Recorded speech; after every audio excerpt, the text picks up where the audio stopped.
let's do those quick intros that I talked about. I'm Mindy Peterson, Public Involvement Director with Parsons. Parsons is the lead project development and design firm on this project. Doug Terpstra is right there on the far end. He is a principal investigator in architectural history at AST. Thank you for being with us. John LeBlanc is with Parsons as well. He is the deputy project manager. We are here today for the consulting parties meeting. So we'll be hearing from Doug about the historic property report. That is a report that was shared in advance with several folks as they were notified about this meeting. You can also find that report if you have not seen it yet and you're interested. It's posted on the project website, I-65 Safety and Efficiency.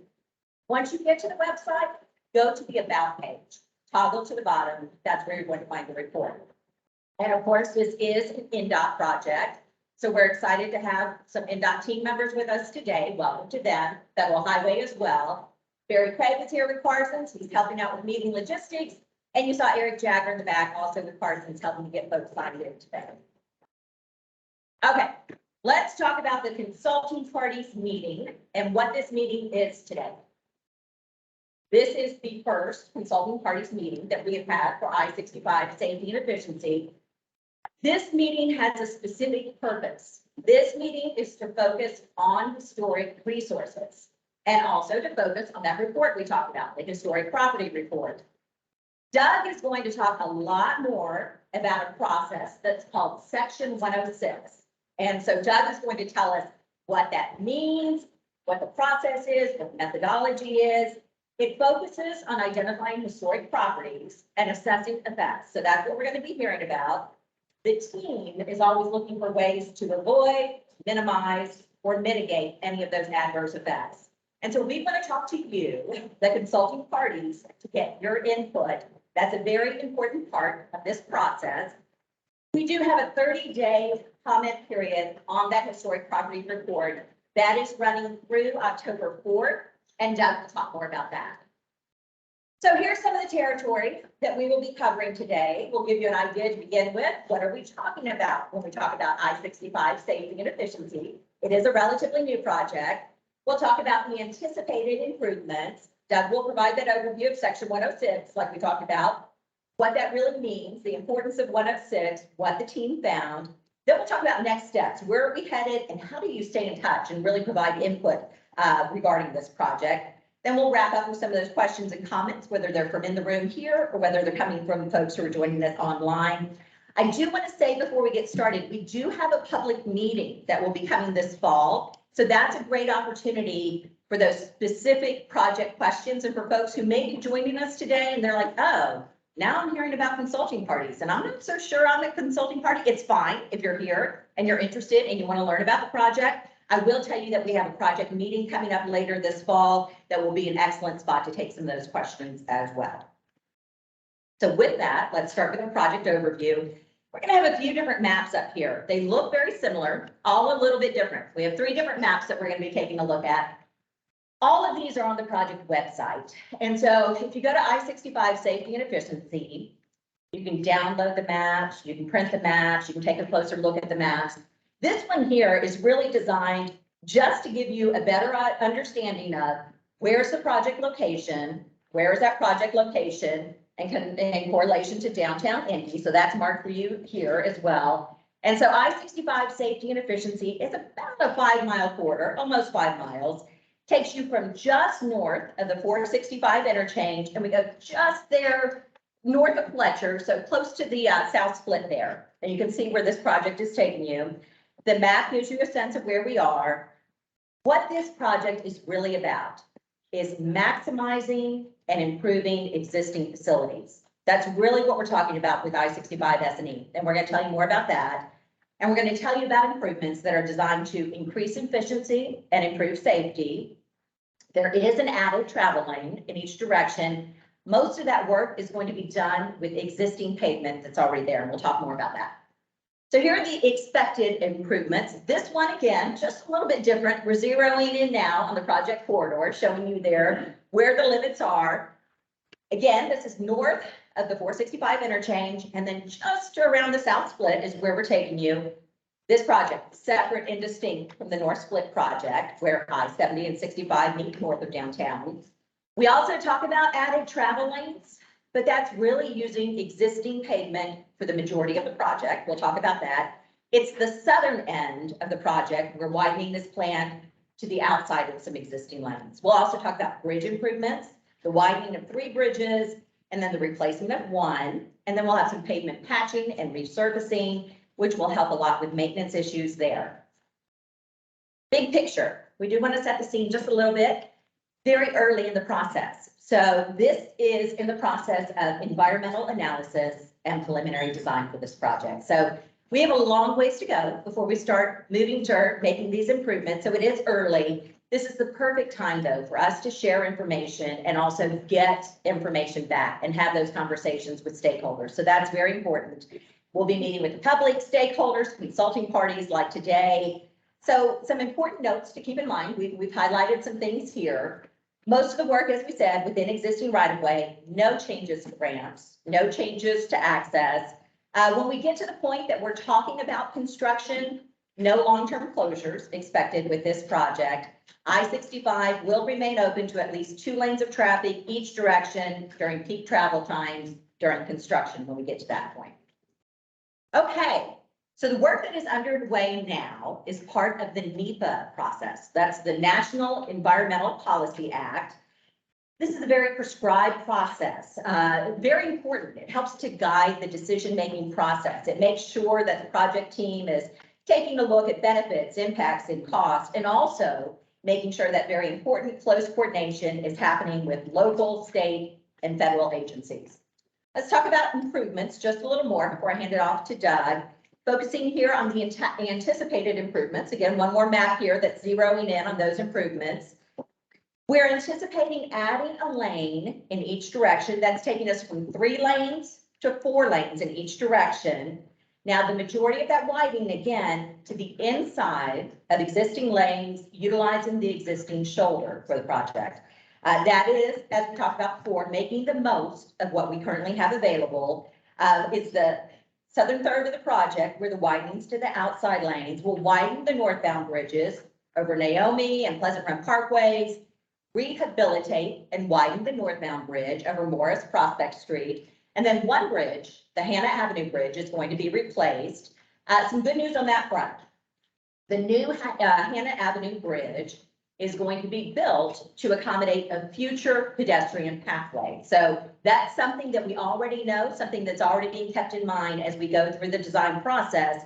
That new Hannah Avenue Bridge will be able to have that connectivity for pedestrians. Also, as we talk about this project, we are connecting with the recent improvements on I-65. We know NDOT has already made some investments in the area, like the work at Keystone, so we're absolutely keeping that in mind. This is just putting into work some of the things we've already talked about with the anticipated improvements, all of that outlined on the website as well. Pavement patching and resurfacing that is planned is going to improve conditions, reduce the need for the maintenance and for repairs. On the noise front, there will be a noise study as part of this project. The project team is going to take a look at the current noise levels, anticipated noise levels. From there, we're going to follow NDOT's noise policy. If you have questions about that policy, it's posted as well on the website. So if you go to the project website, look under FAQs to locate the FAQ about the noise study. You can find a link to that entire noise policy. That will help us determine what abatement measures are reasonable and feasible. And again, that's on the project website. So that in a nutshell is what we're talking about with the project, but really why we're here today, again, is to talk about the historic property report. And we're going to rely on Doug's expertise, and he's going to run us through the Section 106 process and what they found.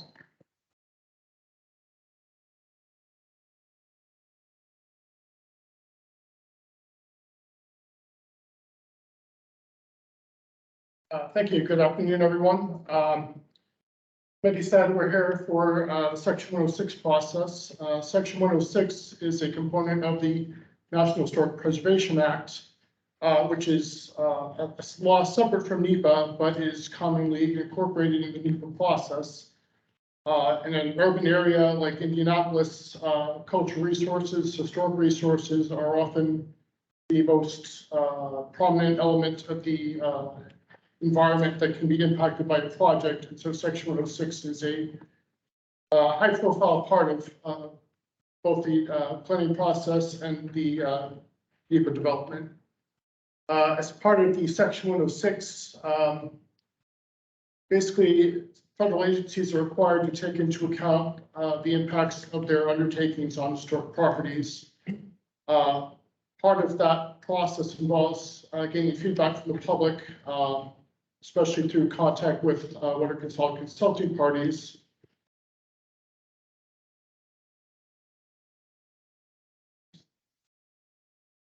There you go.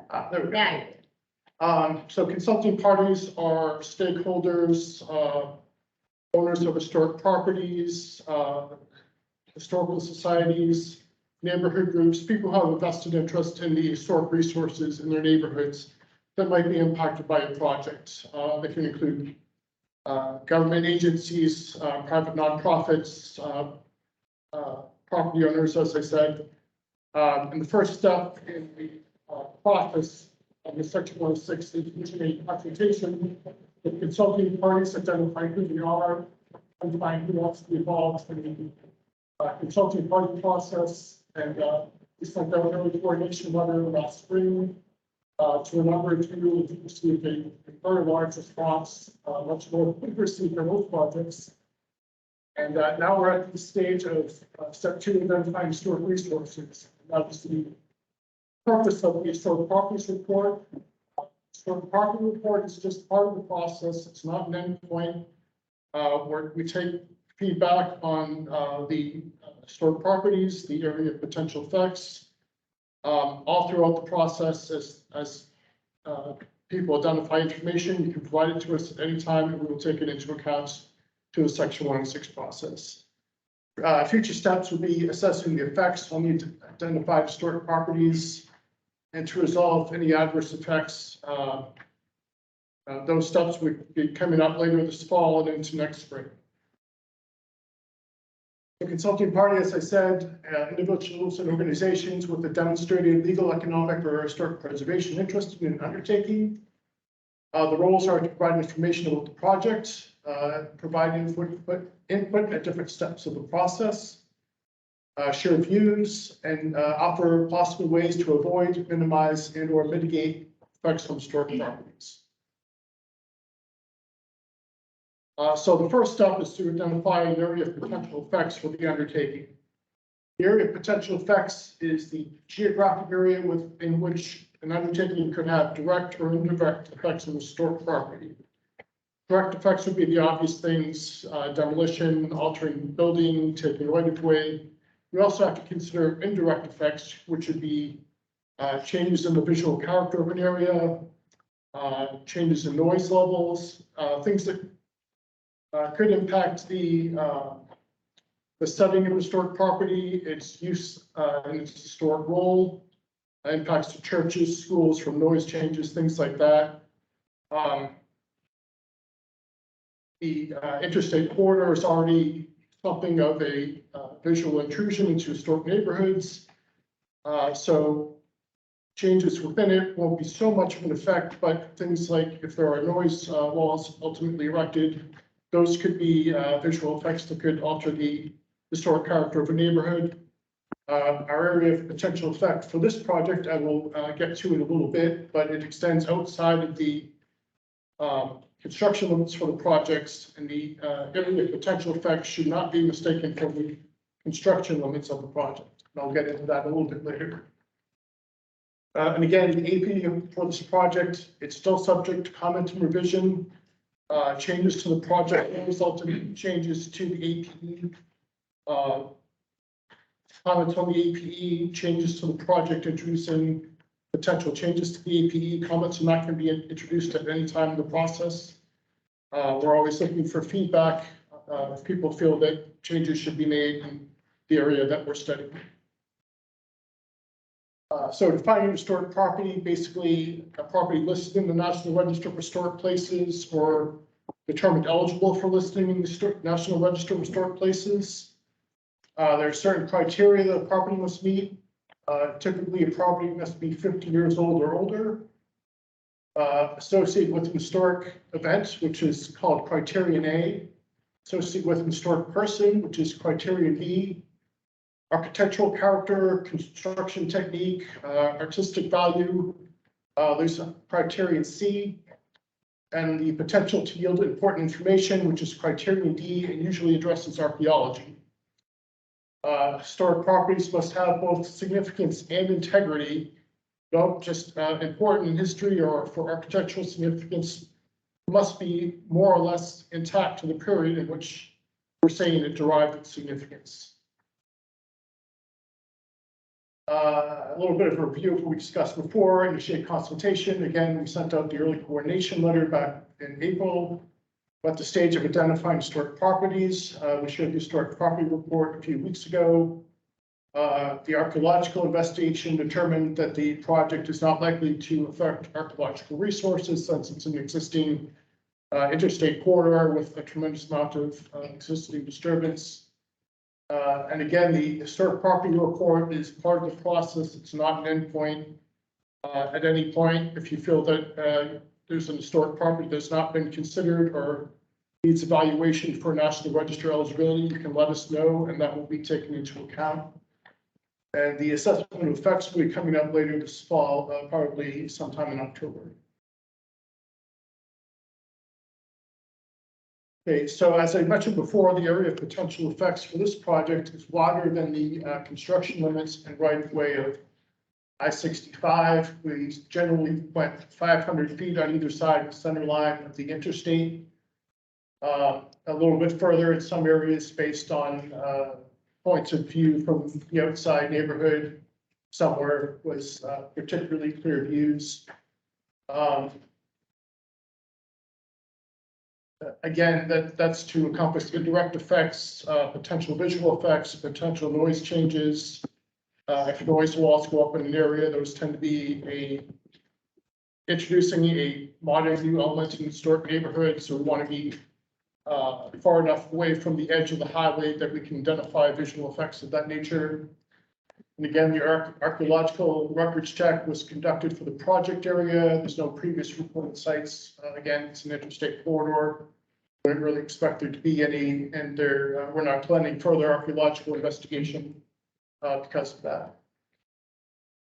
So our methodology is basically 3 parts: a records check of existing information on file with the State Historic Preservation Office, a field survey to confirm information that we have from the records check and to look for resources that haven't been previously identified, and then evaluate resources against the National Register standards. The records check looks for existing properties listed in the National Register or National Historic Landmarks. Those could be individual resources or existing historic districts. It's also the Indiana Register of Historic Sites and Structures, which is something of a step lower from the National Register. It's properties that have been identified at the state level that have been named to the Indiana Register by the State Historic Preservation Office. Properties that are listed in the National Register are also concurrently listed in the Indiana Register. But properties can be in the Indiana Register without being National Register listed. And so we will generally consider those Indiana Register properties as eligible for the National Register. We're also looking at the county interim reports. Marion County has many divided up among the townships, whereas most counties just have one for the entire county. Resources are rated according to 3 standards, which I'll get to on the next slide. Those rated notable or outstanding in the interim report are generally treated as National Register eligible. Notable rated properties may end up being not eligible depending on the further study conducted in things like the historic property report. But outstanding rated resources are generally either listed already or previously determined eligible or are somewhat prima facie obviously eligible for the National Register. And again, the rating system: outstanding, notable, properties that aren't quite at the level of outstanding but possess above average significance, Contributing resources meet basic inventory criteria, but aren't at the level of outstanding or notable. You often see contributing properties listed in a historic district as contributing resources in a National Register historic district. Although the contributing in the interim report and contributing under National Register are not the same. There can also be non-contributing resources which are modern or significantly altered, and these generally only show up in the interim report as part of historic districts. So our survey strategy in the fields, site visits throughout the APE, the notable and outstanding properties that were identified in the records check were examined to see if they still retain integrity, if they're still standing at all. Some are demolished over the years since the interim report was compiled. Look for contributing properties, both those already in the interim report, also those that weren't previously identified. Things that might need some level of acknowledgement or evaluation, but which aren't necessarily going to prove to be eligible for the National Register. And also to identify potential historic districts that will receive further evaluation in the historic properties report. Again, if you've seen the historic properties report, there are some that are already listed. There are some that we identified and recommended as eligible, and there are some that we evaluated and recommended as not eligible. And that information is all in the historic properties report. So we listed historic properties, and I'll get to this in the next slide, next few slides. Most of these properties are concentrated towards the north end of the APE, where the older neighborhoods are. We have the existing historic districts: Holy Rosary Danish Church, the Fletcher Place, Fountain Square, the Willer Shedler Carburetor Company, Horace Mann Public School. These are all concentrated up north. There's a much less identified further south, where you start getting into mid-century neighborhoods, subdivisions, ranch houses. It's a lot harder for mid-century resources to prove to be eligible just because of the sheer scale and number of such resources. So as I said, we have the Holy Rosary Danish Church Historic Districts, Fletcher Place. Those are both listed back in the 1980s, both under criteria A for their significance, for their historic significance, and criteria C for their architectural character.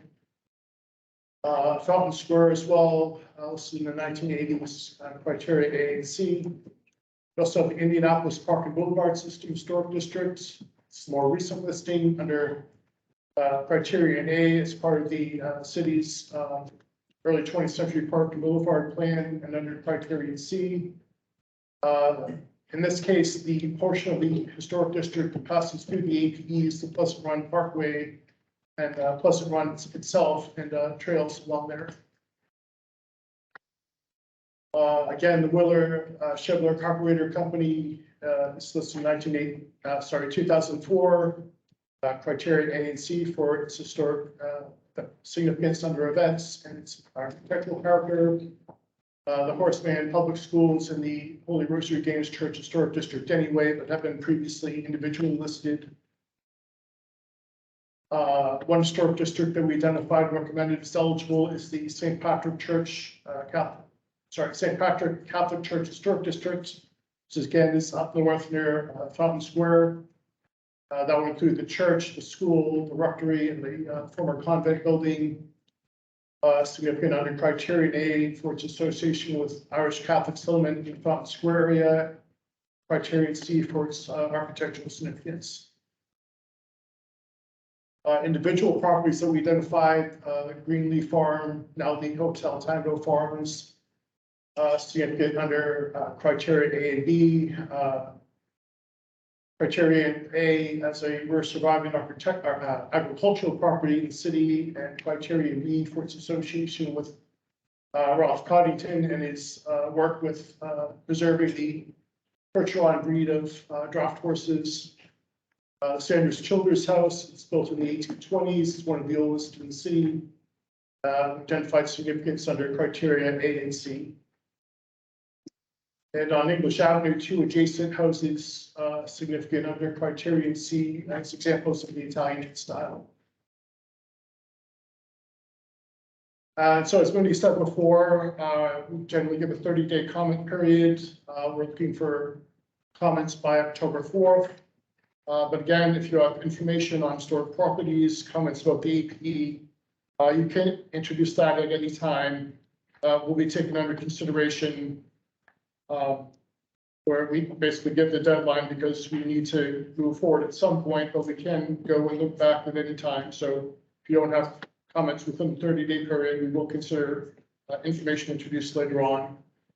You can provide feedback about the area potential effects, identify other consulting parties that maybe haven't been yet identified, information on historic properties that you think should be considered, even information on future consulting parties. If you think of a better location, a better setup, you can introduce that. We will entertain those comments. And again, another consulting party meeting will be scheduled further along in the process after we've identified the potential effects of the historic properties. That will be sometime either in October or shortly after. Is our current plan. And my contact information, Doug Terpstra, ASC Group, dterpstra@ascgroup.net, TERPSTRA, or you can contact me by phone or mail. And turn this back over to Mindy for next steps. Thank you, Doug. And I will say I saw a lot of phones going up to take pictures of that. If you grab one of the handouts, Doug's contact information is noted on the handout as well. So that'll make it a little bit easier to get comments to Doug. I'll go through these next few slides fairly quickly so we can get to any questions and comments from the group. It is important to know where you are in the process. As I mentioned earlier, it is early. We're in the project development stage. That includes the environmental analysis, the preliminary design stage. We'll move into more detailed design in the next step of the process. Also mentioned earlier that limited right of way with this project. This is the NEPA process that we discussed earlier, and this is showing you where we are in that process. We anticipate having that draft environmental document ready next fall. That's when we will have a public meeting, actually a public hearing, I should say. That happens with the draft document. And a hearing is a little bit different than a meeting. That includes the opportunity to sign up, have some time to speak at the mic. Comments can be delivered, and we also have a formal comment period that will surround that draft environmental document. This, though, I did want to touch on before we wrap up. We are, as we said, at the consulting parties meeting today. That's important. But coming up this fall, we're going to have a couple of more things. We anticipate meeting with a couple of advisory groups. We are forming these groups right now. So if you came to this meeting because you're interested in the project, you've listened to all the good information, which is really good information, but you're like, I'm not really sure if that's where I belong with this project, come and see myself or Barry or Eric right there in the back in the blue shirt. Share your contact information. We are in the process of figuring out and identifying the folks who should be members of our Community Advisory Committee, our CAC, and also our Environmental Justice Working Group. So environmental justice is really taking a look at issues that especially pertain to low income or minority populations. So if you know folks, if you yourself are there, like, that should be me, please let us know before you leave today. If you know others who might be interested, please let us know as well. We will be sending out those invites soon. We anticipate meeting by late October, having first meetings with that group. So would love to see some hands raised and know some people who are interested in serving. We always like to have good conversations, and a lot of that relies on finding the right people to take part in those. We will have the public meeting this fall as well. That will be an open house format. That will be a public information meeting. Also, we will have a virtual meeting option with that public meeting. We love the opportunity to talk to people in person. We love a chance to engage, have those conversations at boards. Also very important, though, to make it easy for folks to interact. And so we know that virtual option can make that a little bit easier. Timeline is always key. As I said, we anticipate the environmental document next fall. That's when we'll have the public hearing. We also then will have the comment period that is all noted there. Construction expected to begin in spring 25. So folks who are wondering as they hear this information, how soon are we talking? Spring 25 and lasting up to 2 years. We do have a project website. We have that live right now. So if you go to I-65 Safety and Efficiency, you'll find an overview of the project. You'll find some FAQs. We will be posting the presentation from today. We'll post the handout.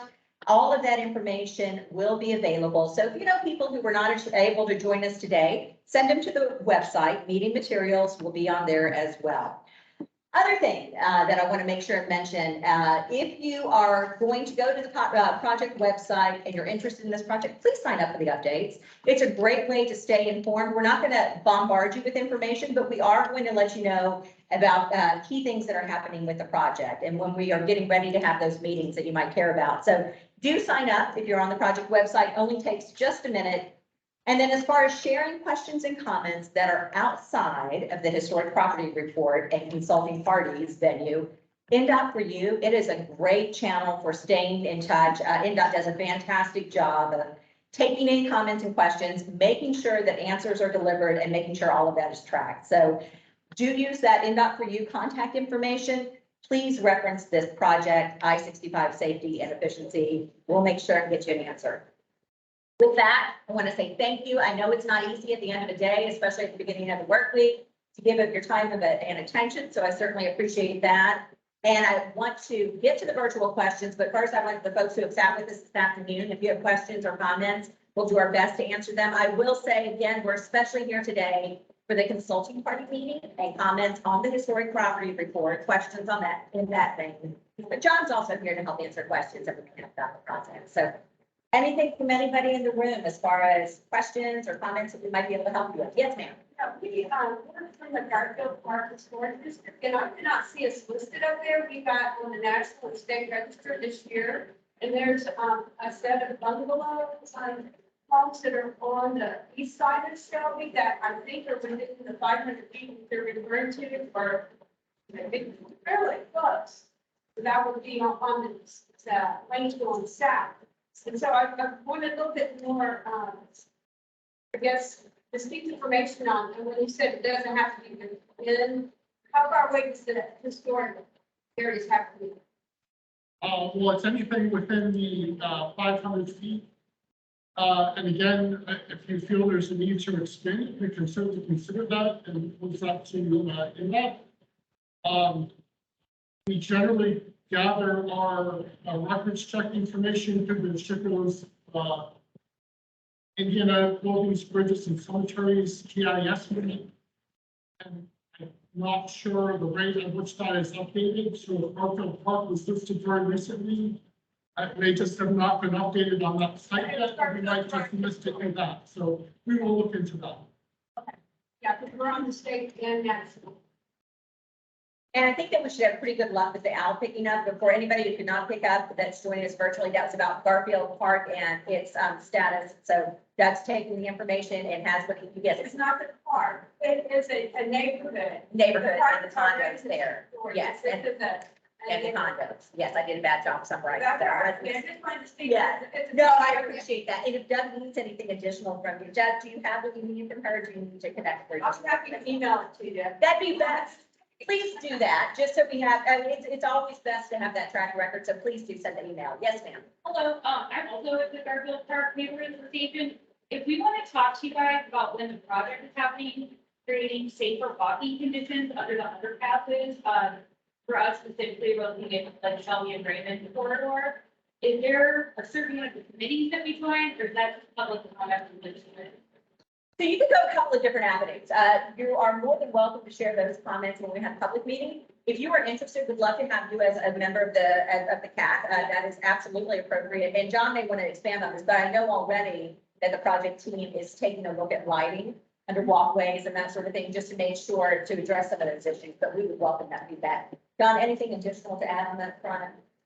No, we have a question later on that I think will address more of this. That's okay. So we did have a question that I was sharing with John when we were up here, just so he would know that virtually somebody was asking us about the decision on, let's see when I'm looking at the fine print. Okay, sharing the rationale for including pedestrian access on particular bridges. We talked about that connectivity for Hannah. So I know John wanted to expand on that a little bit. Mindy, Did do you you want wanna to go go on, I think, the slide 7, that is an aerial view of the project. So we are early on in the stages. Mindy has already said that we're only about 30% of the design, and that's more of a, what is the intent here? Like, what are we looking at, big picture items? That's Is this sort the of. one you wanted? Yes, so as you can see here, when we did our preliminary analysis, every crossing of the interstate already has some kind of pedestrian facilities except for Hannah. Mindy did mention that we are going to improve Hannah to provide pedestrian facilities. That is in coordination with DPW. Indy DPW has told us that they want to have some kind of corridor along Hannah. Now, that's not for a couple of years down the road, but for the bridge, we are actually going to widen the bridge to account for that pedestrian facility. And in doing so, we do have to raise the bridge a little bit in order to make that happen, because we are getting a wider bridge. We have to make sure trucks can go underneath that bridge safely. If you remember the South Split, that was one of the problems. The clearance wasn't high enough and trucks were actually hitting the bridge. So Hannah will be provided with a pedestrian facility. Everywhere else already has existing facilities. You mentioned that maybe some of them could be improved. We don't even have sidewalks, and like, we have a road that's very trafficked for pedestrians, but there aren't even sidewalks on both sides of Raymond. Of Raymond, because it Yeah. looks like there are sidewalks, there's a couple trails. It's something we can look at. We have NDOT behind you, and those are things, we need your input. Perfect. And this is an opportunity to maybe improve things, to help get the community to have that connectivity. That is something we are willing to listen to do. And NDOT is on board with also making those improvements as well. Awesome. And Thank you. you're But we need your interested in that? input in Yeah. helping us identify those locations. Perfect, excellent. Yes, I'll get to Fountain Square Neighborhood Association. I think we would add Morris to that list as well. Mhm. It's very narrow. There are sidewalks, but they're very narrow, and they're definitely not good for cyclists or anything like that. Sure, yes. yes, sir. I just wanted to clarify, with the pedestrian facilities on hand, would that be sidewalks on both sides of the street or just one? I believe we're doing a multi-use path on one side, and apologize, I don't remember if we're putting a sidewalk on the other side, but we do have one side that's going to be wider than a traditional sidewalk. Thanks for clarifying. Yes, sir. Piggybacking on the Fountain Square comment, I'm with Great Cinders Neighborhood Association on the other side of that Morris Bridge. And the lanes are very wide. There's plenty of room to add pedestrian elements, but the sidewalk is so narrow and the guard at the bridge is so low. It's very dangerous situation, walking along there. If someone else is trying to pass with you, especially during a bicycle. Biking in the road doesn't always feel comfortable for some people. Sure. And the lighting on the overpass that goes over that is almost always out. So that, Mindy also mentioned any bridge that we are widening, we are going to provide additional underpass lighting. We will look at the existing and improve that as well. NDOT is able to upgrade facilities within their right of way. Anything beyond that, we need DPW to come Those alongside local streets, yeah. and help with those improvements. So for instance, the Raymond Street interchange, we can go from ramp to ramp. Anything outside that, we need DPW to be a partner with us and improve those as well. But That's- unfortunately, we can do is something we can look at. That's awesome. Thank you. Yes, ma'am, go Who ahead. would coordinate that though? If you're saying like it's DPW, we need to talk to like who is the person that's ultimately goes to DPW and says, people in this room are asking for these things? Like, is that on the people in the different groups in this room, or is that something you take back to DPW? It's a combination. We are meeting with DPW. This project was put on hold for a number of years and starting back up. And as part of that, Mindy is beginning to reach out to DPW to start those conversations back up again. And so we can bring those comments and suggestions from you all, but also DPW has a website. Yes, I believe DPW will most likely be attending some of our future meetings, and hopefully they will be alongside us, that you can also express those concerns and suggestions to them as well. yeah, I know it's always important to have the right contact information, so we can do our best in sharing the information and figuring out what the strongest information we can share, and even if they're not alongside us at future meetings, hopefully that's information that we can share that's very solid, that you can make sure those local street concerns are getting to the right resource, if that makes sense. Sir? Yeah, I was going to add one thing to that, John. I think something that is a little bit of clarification here is that in many cases, you're talking about overpasses.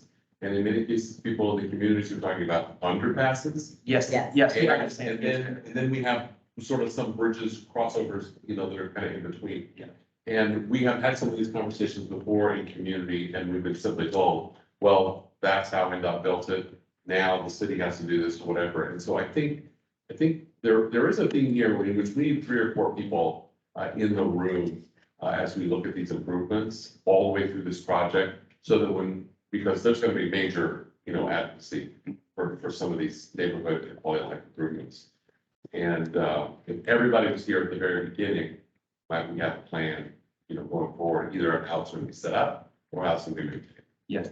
So just to add, we are looking specifically at the underpasses as well. Those are pretty dark. And so where we are widening the bridges, it's gonna, it's gonna block the sunlight even more, which could make it even more of a problem. So we're for sure, any bridge that we're widening, which there's 3 or 4 of those, we are definitely gonna provide you with full underpass lighting for pedestrians. For bridges that we're not really touching, we can talk to NDOT about, but yes. So just make sure we're on the same page. We're looking at both, Morris is kind of like in between, but a lot of the interstate goes over the local road that has pedestrian facilities. So we are on the same page as you looking at both. 8 or 9 underpasses in the whole district. In the underpass area, there's no bike lanes. Okay. There's no lighting or no longer any. Pretty bad. Very good. And I will also say, I think that's probably the 4th neighborhood association that we've heard from, 3rd or 4th. So please do leave contact information. These are great folks to bring along for the journey and to be part of our CAT. And make sure that we're getting all of that information compiled in one spot. Yes. So I'm Brenda Friede with We Think Coalition. We've just met and, Yeah. So we're hearing great things. We're excited about working with all of you on this and we'll be submitting comments, trying to capture as much as we've heard so far about a lot of these intersections. And then potential improvements that can be made. But I just wanted to say we are excited about this process and working with you. And that we will be putting together from Rethink's perspective, some really detailed comments. And I think a big thing for us is really considering how this project impacts the larger examination of the inner loop and Propel process that NDOT has recently announced and making sure that we're looking at this from a systems perspective. So thank you for your time today and for including all of us in this and we're looking forward to more to come.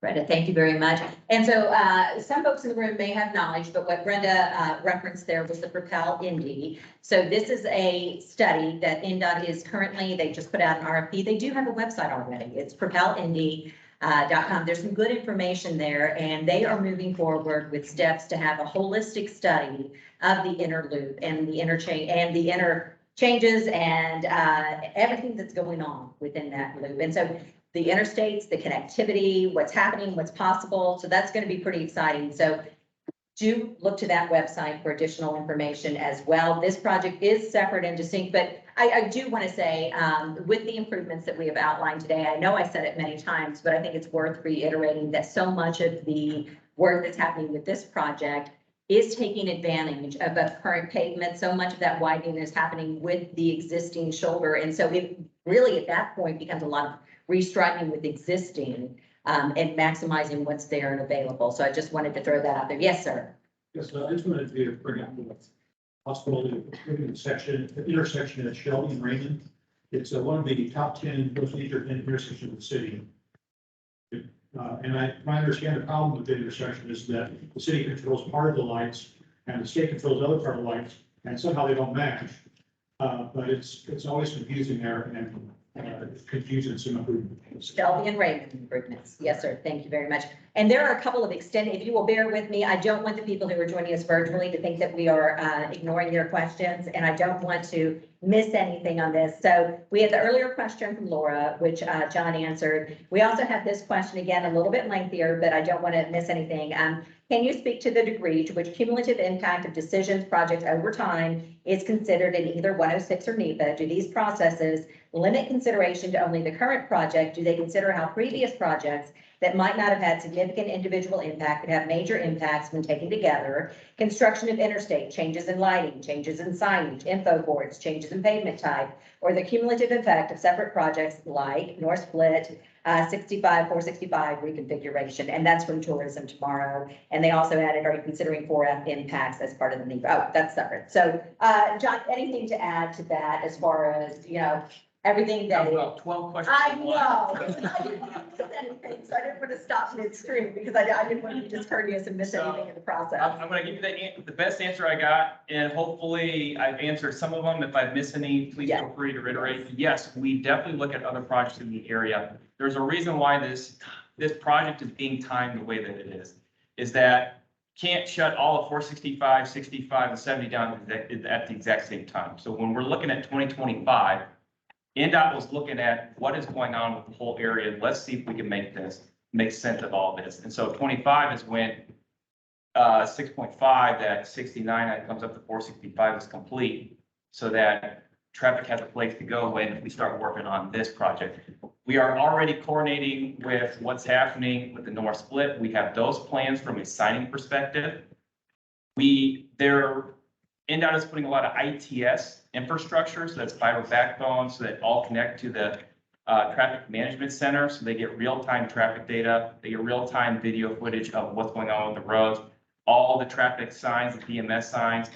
We are going to be working with them on and making sure that all this connects with their system as well.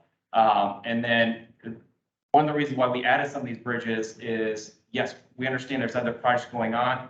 These are coming towards the end of their life of needing an overlay, so that's why they included it here. So I believe one of the main overlying question is, how do we know that this is all tying into itself? Yes. And we are doing the best we can, and that's doing the best they can to make sure that all this does tie, because we don't want to keep coming back to the same area again and again and again.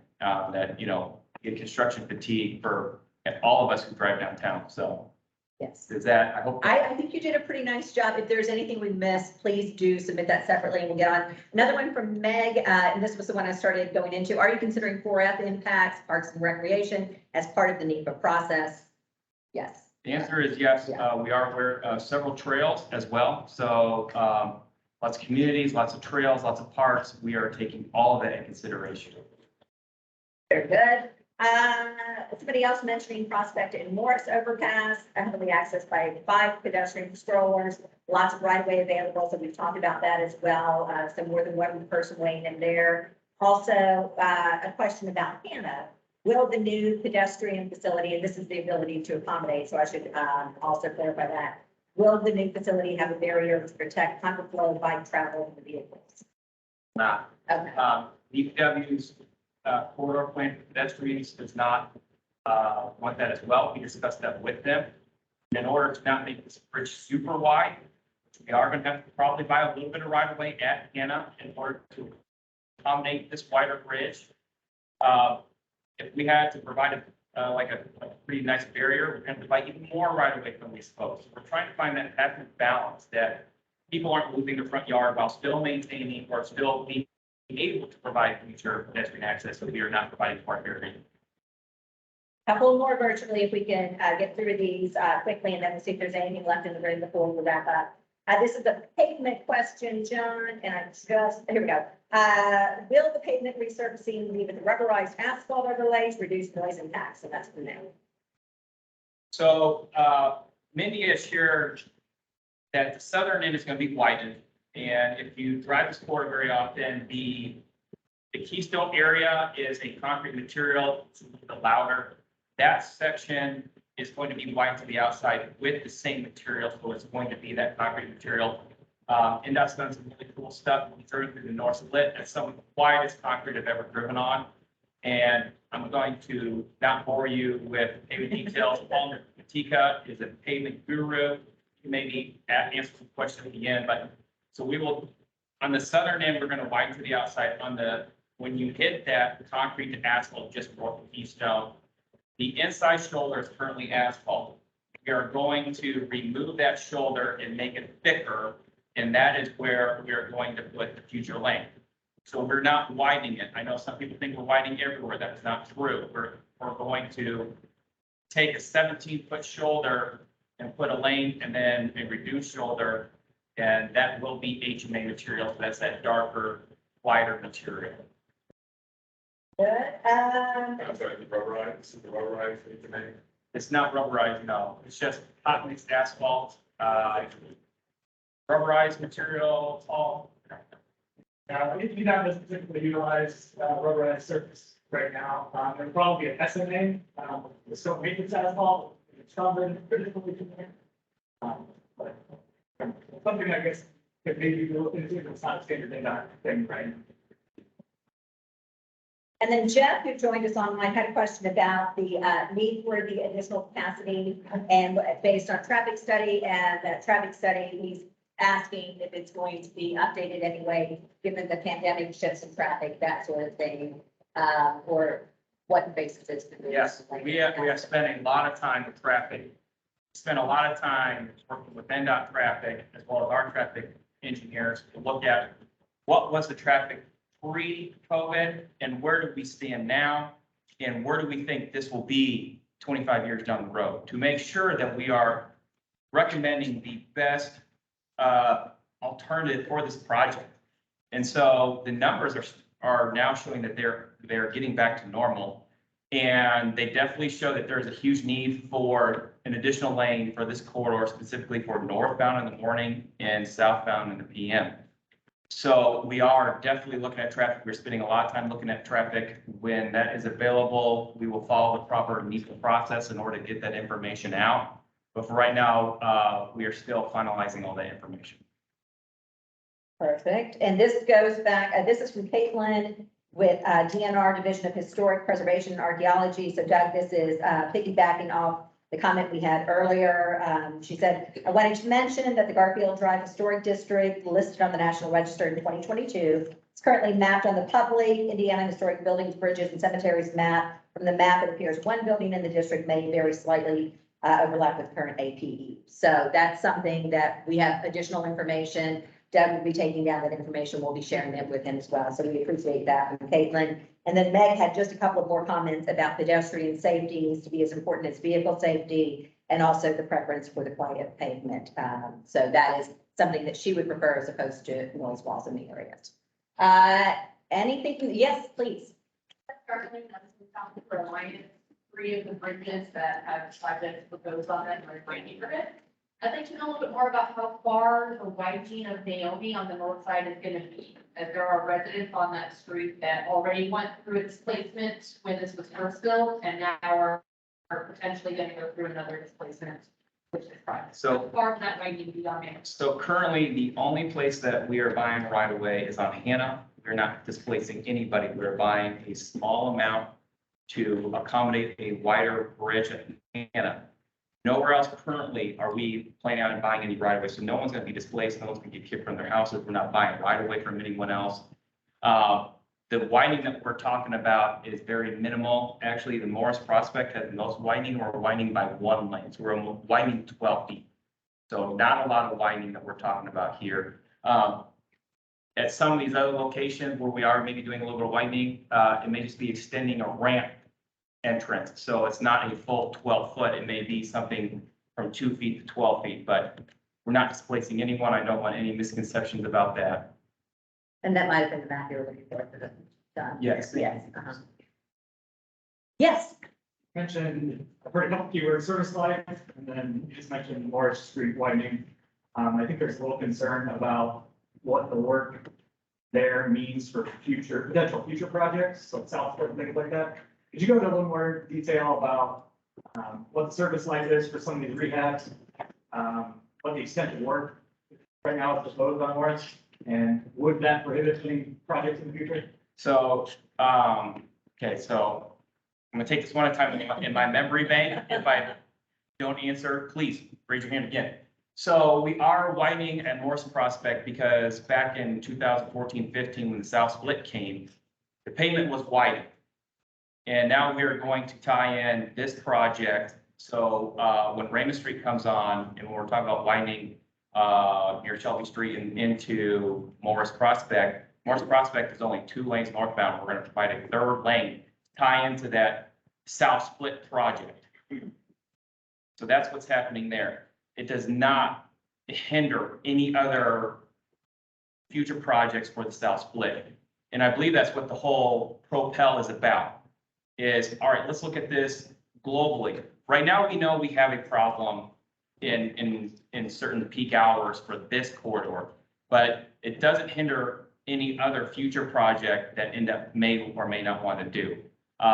If there is something down the road, I'm not aware of it, but that's what is going to be vetted in the Propel project is there something they can do with the South Split?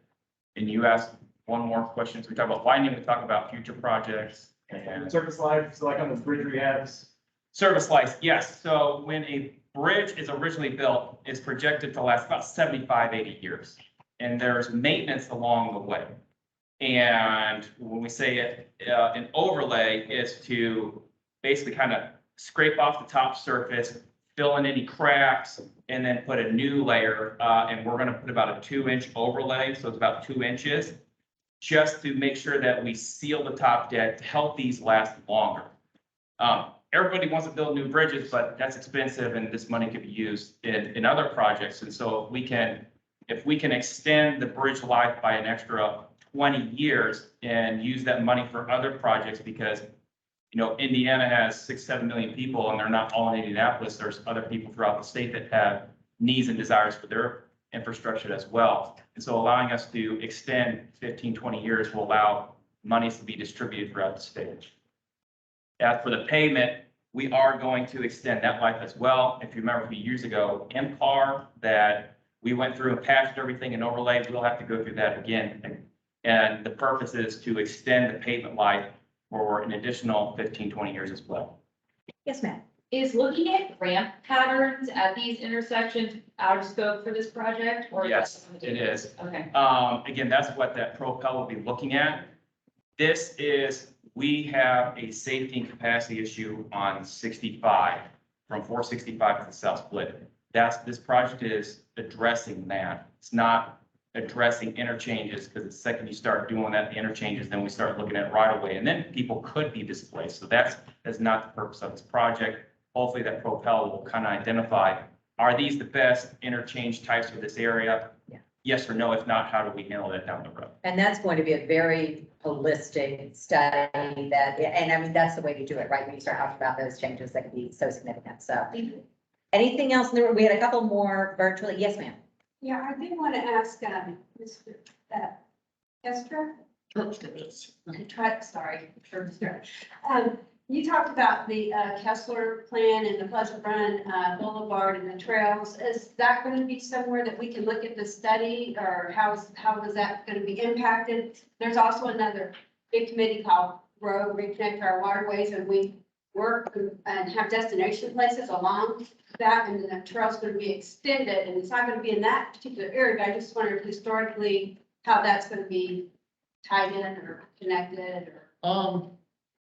Well, we're not looking specifically at trail planning. As you said, the Kessler Plan is introduced in the early 20th century, established boulevards and connecting parks throughout the city. The Pleasant Run Parkway was part of that. It's an historic resource as part of the Indianapolis Parks and Boulevard System Historic Districts. When we get to the point of analyzing the project's effects on historic resources, we'll be taking a look at how replacing the bridge over, or I should say, not replacing, widening the bridge over Pleasant Run will impact the character of the parkway and how it's historic use as a recreational scenic resource. If you think that the waterways organization should be a consulting party involved with this, by all means, email me their information. Yeah, I'd be happy to add them Yeah. to the list and send them information. Oh, go ahead. Yes. Yeah, on the, like I say, the Environmental Justice Committee, Mhm. which might be what we're talking about here. Must a person or an organization be a consulting party in order to be on your committee? No. This is actually, that's one of the reasons why I wanted to talk about both of those groups. It may be honestly a more appropriate channel for some folks in the room as opposed to consulting parties. That's not, and it's not saying that they have to be separate and distinct either. Yes. And just a couple of more, there are a couple more comments from Meg, and we absolutely register those. I know we're against the clock, so we wanted to flag, there were a couple of questions that I wanted to get to before we wrapped up. Is there recent traffic data that indicates that there is heavy traffic along Morris Prospect Bridge that requires another lane during peak hours? Yes. Yes. So that's a short answer. Got through that one very quickly. And can you add studying how to reduce traffic speeds on the exit lanes? Oh, so speed bumps, traffic control on exit lanes to calm traffic and keep people from not going as fast as they likely go. Simple answer is we need to get police out there, right? Yeah. We will be looking at, extending the deceleration distance. Maybe part of the problem is people are going too fast and they have to jet over, or there's too much traffic and they can't get through, and that's why they're going too fast. So we'll look at the length of space they have to decelerate through those areas. But that, we're not doing rumble strips. Those are very noisy, and they just disrupt, a lot of people's lives because of those. So we're not doing rumble strips. Yes, sir. So my understanding, one of the main reasons we're adding lanes in each direction is for safety improvements. Yes. Can you elaborate on why more lanes makes? Yes. Highway safer? So what happens when you have too many cars coming through an area is they will come and they will slam on their brakes when they hit cues. What happens is these people behind them will slam on their brakes, and then these people slam on their brakes, and these slam on their brakes. So if you provide more space for cars to go, there is less of coming up to a queue and slamming on the brake because more cars are going through at a more reasonable speed. And so when we're looking at this corridor is not only does that start backing up, in my mind, it's kind of like a dam. If you create one dam, then you're going to create another dam and then create another dam. So if you can allow for more free flowing movements, then it also affects the people going the opposite direction because they stop looking at what's happening on the other side. So yes, I understand your concern of why does more lanes, and you're allowing more cars to get through, which means that there's less stopping and you're decreasing the amount of queuing in vehicles, which is where the majority of the rear end collisions happen. And that's where the really bad accidents happen, is because people are going too fast and slamming the cars that are stopped. And so we'll be able to hopefully alleviate that by providing additional lane. You also have some really dicey weaving when you get those lines and people come on, they're trying to get out of there Yes, very quickly yes. before they hit it. It gets pretty dicey. Yes, sir. I want to go back to one thing John said about the Morris Bridge. When we're talking about the northbound lanes on 65, and we're not talking about what splits off to the west. So when we come over the Morris Bridge, there are already 2 lanes northbound 65 when it crosses over the Morris Bridge. And you're Yes, saying we're going to be that adding a third. you want to add a third. Okay, well, when those 2 lanes go over the Morris Bridge, they then merge into one lane that then merges into the inner loop. So there aren't 2 lanes direct. So you're going 3 lanes northbound. No, you have 3 lanes, and right before the Morris Bridge it's the middle lane Yes. splits, right? Yes. So it becomes 2 and 2 like this. Yes, Okay, so when you're going northbound in the inner loop, it's 2 lanes over Morris. yes, And then once you go over Morris, as you start to descend, those 2 lanes merge into one, which merges into a northbound, whatever the northbound lane is coming in from, eastbound 7. So we'll be providing a third lane on the right-hand side that will eventually turn into the Washington exit ramp. You've got 2 lanes of 70 and then 3 lanes coming up, which should be 5 lanes. The north split is avoiding the weaving, so you should be able to have 2 full lanes of 65 northbound that will eventually go through to north split. Well, I think what you're actually doing is doing 2 lanes all the way through because. Yes, and that third lane will eventually go to Washington Street, because that starts backing up pretty far as well. But just a question of clarification, it was my understanding that when you add more lanes, it just invites more cars. Is that not what will happen or what has been seen around the country? So that, I wouldn't necessarily agree with that. If an area is completely built up and you aren't providing more homes or more stores, then you're not providing any more homes. So. Okay, so the goal is to get traffic that wants to go around town, right? And so if we can sign maybe for more people to the outside, then just the people who need to go downtown are going downtown. And providing additional lane for them will make things safer because you can get more cars through downtown. And that queuing that happens over a 2-hour morning rush hour may be compressed to a 30-minute rush hour now. Because they're not really building huge neighborhoods along this corridor, it's already built up. So So, people who just drive through town instead of, and avoid the highway, will then decide to drive it on the interstate. yes, yeah, if you want them to go to 465. No, I'm saying like they're going to Madison Avenue instead of going in 5. They just take the other way downtown because, you know what I'm saying? It's just moving it around. Yes. You're moving around, but our traffic projections is anticipating what is going to be the future growth or what is going to be the additional vehicles on this corridor. Is that taking into mind what's already happening on Yes. pedestrian streets? Yes. Okay. And Scotty asked something in the same vein virtually, so I think that answered it. And I do want to say, we'll stick around if we want to take some of these conversations.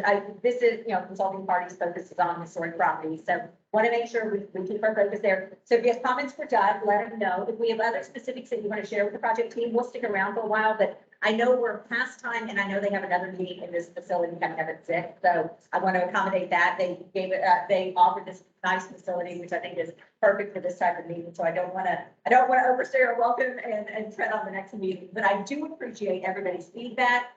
Please do see anybody in one of these project shirts if you are interested in being on the CAT or EJ working group. Let us know which committee, or if you feel like that's something that both of those committees might interest you. Would love to have that information, or if you want to volunteer a friend, go ahead and share that information as well, and we will reach out to them.